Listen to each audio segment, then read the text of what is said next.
Bonjour, je vais donc dans cette vidéo poursuivre le point B, type de structure et conflit.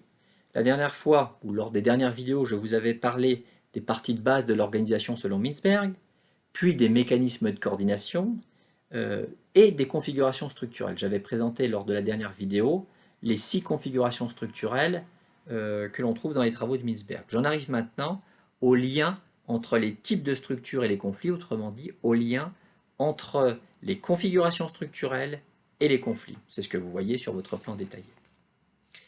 Alors, dans les petites ou moyennes structures, où le pouvoir du chef est le mécanisme principal de décision, d'organisation et de fonctionnement, c'est-à-dire, en clair, dans la structure simple, c'est autour du pouvoir du chef que vont se déclencher les conflits. Les conflits vont se cristalliser autour de la figure du chef et autour du pouvoir détenu par le chef. On va par exemple voir certains acteurs qui vont remettre en cause l'autorité du chef. On va avoir des rivalités entre les cadres pour être au plus proche du chef, avec des phénomènes bien connus avec des phénomènes de courtisans, on va avoir des courtisans. Et puis, quand le chef va partir en retraite, on peut avoir une guerre de succession, larvée ou ouverte. Parce que la question, c'est qui va prendre le pouvoir. Donc, dans ce type de structure, tous les conflits se cristallisent autour de la figure du chef et de son pouvoir.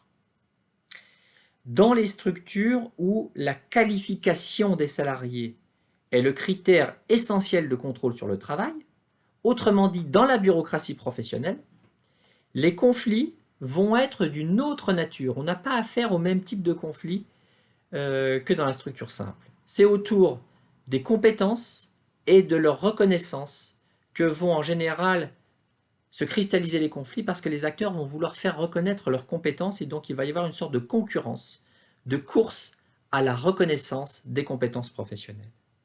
Et donc c'est en fait la délimitation du pouvoir de chacun qui se joue dans ces conflits. Je vous rappelle que dans la bureaucratie professionnelle, ce sont des experts, des spécialistes très compétents, très bien formés, qui sont à la base de l'organisation.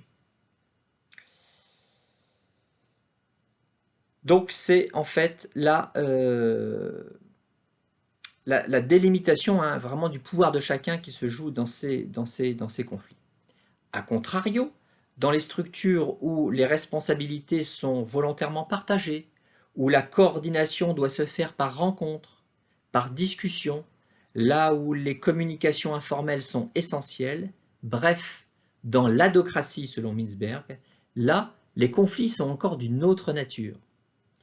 Les conflits risquent de naître des aspects non professionnels sous-jacents aux relations professionnelles, d'une part, donc ce sont des conflits que l'on va trouver au niveau des relations humaines informelles, et puis d'autre part, il y a des conflits qui vont être en lien avec la question de la reconnaissance des compétences professionnelles.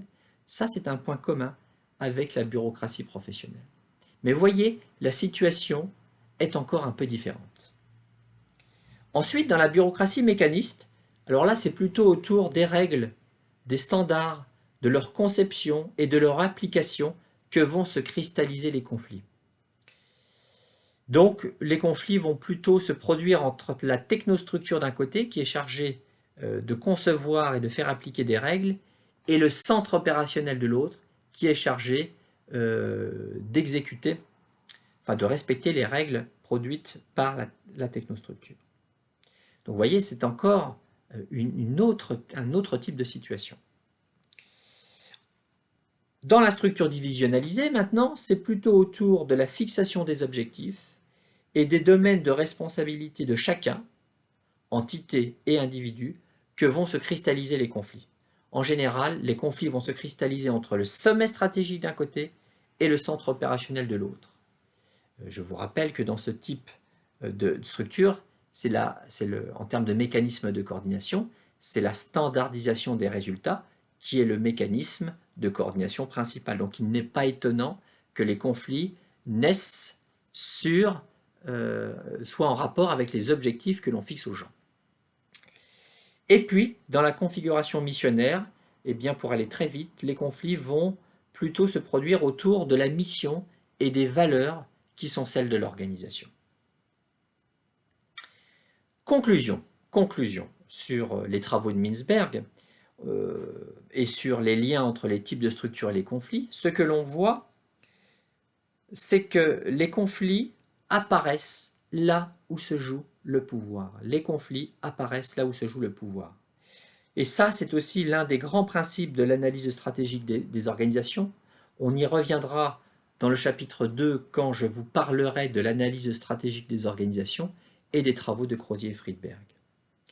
Il faut aussi retenir des travaux de Mintzberg l'idée que la structure, que le type de structure va déterminer en partie la nature des conflits dans les relations de travail. C'est ce que j'ai essayé de démontrer juste avant. Ce ne sont pas en fait les mêmes occasions de conflit qui apparaissent dans des structures différentes parce que les enjeux de pouvoir ne sont pas les mêmes. Retenez donc l'idée selon laquelle il y a bien un lien entre le type de configuration structurelle et le type de conflit qui se produit dans l'organisation. J'en ai terminé